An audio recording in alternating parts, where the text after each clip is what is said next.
Hello guys, good morning, good afternoon, good evening, depending on your time zone. How are you guys doing? Whether we like it or not, very soon, Africa, Nigeria, Ghana, Uganda, South Africa will be losing a lot of brain. When I say brain, people who are highly intellectual, like people who are intelligent, will be losing them to the white men, right? Why did I come to this conclusion?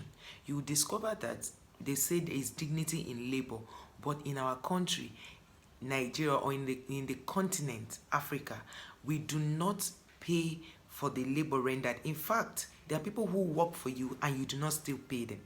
Now, if let's bring it back home, you see a president who is, or somebody who is contesting to become a president using a first SSCE, that's the senior secondary school certificate, to apply to fill the form to become president of a country where those who have degree, like first degree, have to work in an office where they are paid 50,000 naira. 50,000 naira is about $100. That is what somebody earns in a ministry as a starter. Then before you start earning up to like 65, 70,000, you must have worked your many years into it, and you have a family of maybe 3 to 4. And that is why you see that the government is so heartless, that you see that somebody who has 4 children, they'll tell you that under NHIS, that's the insurance, the health insurance in Nigeria, they'll tell you that you have to have just 4 children. If they are sending you outside for foreign posting from your office, they only give you allowance for 4 children. You see, okay, fine, let us even assume that the 4 children the government said is okay, that's the ones that the children will benefit from. Can 50,000, can even 100,000 take care of these children? This is why I have brought this topic. Let's discuss. Comment down below if you're in your own country, you are from Africa, in your own country, they pay you so well.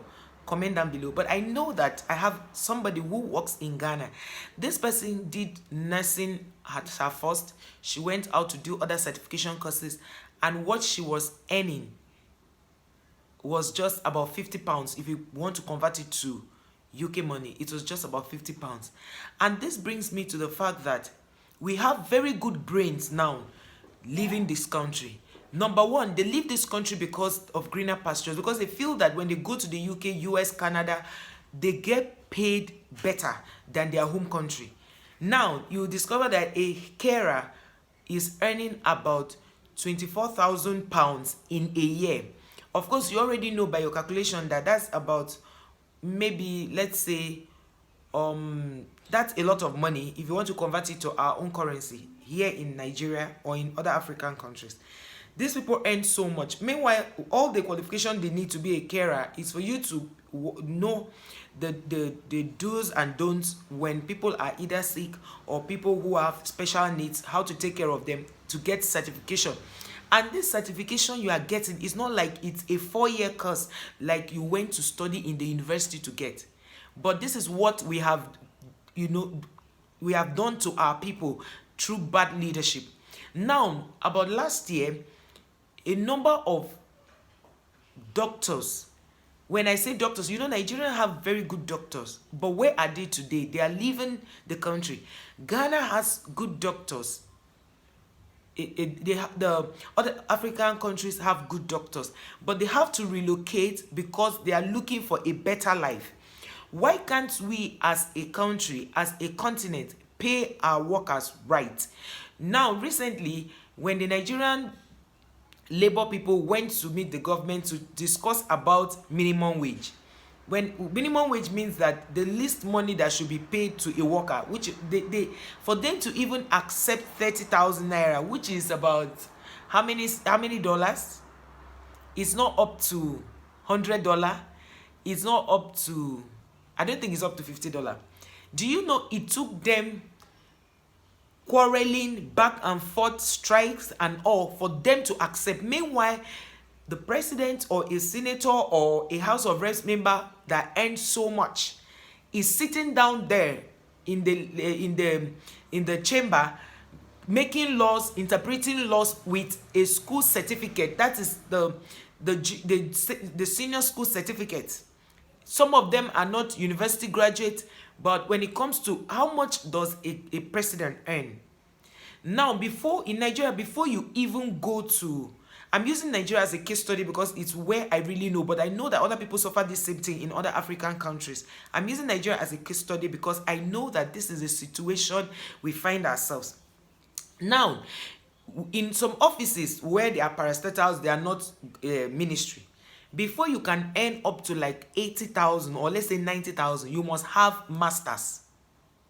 Are you just seeing the irony? Master's degree is what you need to be able to get that amount of money, which is about, then those who came in, who have done, maybe they are master's degree holders and they have written their first promotion exam, they can now earn up to 100,000. Those jobs that you earn up to 200, 250, 500,000, you must know somebody that knows somebody that knows somebody to get there. Except God, by God's intervention, they announce the interview on paper and just a few join. Every other person is slots. They go in through slots. In our continent, Africa is one blessed continent that has so many intelligent people. They have natural resources. They have people who are hardworking. But we are underpaid in this continent. We are really, really underpaid. So you see that the best brains leave to US, to Canada, to UK to go and work because they know that there they will appreciate their labor.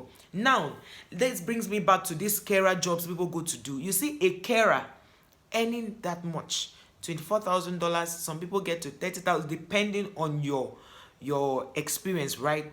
Then in Africa, those people who take care of this aged people, they get like 30,000 naira, which is the minimum wage as salary. You see cleaners outside the country being paid well, and then people will now say, this person is traveling out of the country to go and do cleaner work, to work in the mortuary, to go and to go and work in a restaurant. Why wouldn't they work in a restaurant and other places when they pay them so well and they can comfortably take care of their families back home? But you are in Nigeria, and that is why if you see the way Africans kick the bucket,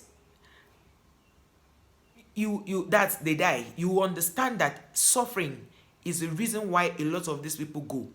You see that no good medical centers, because our leaders who always fly outside the country because they have the money. They use the taxpayers' money. They travel outside the country to take care of themselves and their families.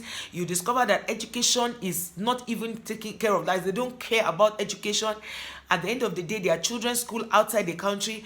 And the one that pains me is that our African leaders will travel out of the country to Dubai, to Canada, to Australia, and they will see all these good things, the edifice, their maintenance culture, and they will come back, and once they get to the airport, they forget everything they saw or all the enjoyment. Will it be wrong if they bring those same things and replicate them here? Will it be wrong? So if you are watching this video and you have access to any of these African leaders, tell them that this whole thing, they can make Africa a better place to be. They can make Africa a tourist attraction for people to always come in. You see that in Nigeria, they pay us a lot of things in dollars. Dollars control our economy. Have you ever heard where Naira controlled UK or US economy? It only happens in Nigeria because we have allowed it so. But if we decide to look inwards as a continent, Africa, we will do better and we will move forward, and all our best brains will remain here. I saw a comment under a celebrity post about a few days ago where a woman who is from one of the African countries said, why would Nigerians be happy that the first 15 best graduating students in Canada, one of the universities in Canada, are from Nigeria, that they should all go back to Nigeria and come and make Nigeria better. In fact, somebody had to, lay a curse on that woman who made that comment. And I told the guy not to say that, not to lay a curse on her. That most people do not understand what we are going through. Somebody will be in this country very intelligent, he will look for job for 10-15 years, he can't find, because he do not have somebody that knows somebody that knows somebody. That shouldn't be done. You go to offices and see that they pay them very, as in, if you see the salary, okay, now somebody who lives in Abuja where everything is very expensive, what can 100,000 200 do for you? Let's say even if you don't have children, the house rent alone is a joke. Okay, some of you say go and live in the suburbs. In the suburbs, the house rent there, you still pay up to like 300. How much are you earning? How much is transport to work? If you live in those suburbs, how much do you pay to work and back? What about the wear and tear of your vehicle if you have a car?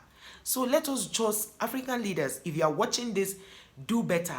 Increase minimum wage, make people comfortable. You have this money, and it's so funny how you people keep saying there's no money, yet every election year you guys will come up with the mandate that people should come. The government wants to give them money to start businesses. Why can't you? Okay, now schools are on strike. ASU is on strike. ASU is the body governing the whole universities and other institutions, research institutions in Nigeria. Now they are on strike, yet the government of Nigeria, the leaders had 100 million each to go and buy form to contest for an election. Yet students are on strike, yet doctors go on strike every other time, because even the doctors who are supposed to be well paid and the nurses, they do not get this payment. Yet when they travel to other countries, you see a nurse doing so well, building houses in their home, in their place, because they pay them well. There is dignity in labor, and you guys should pay for that kind of dignity in Africa. Thank you guys for watching this video. I'll bring you more things about Africa, why we are the way we are, even though God has blessed us so much. See you in our next one. Bye guys.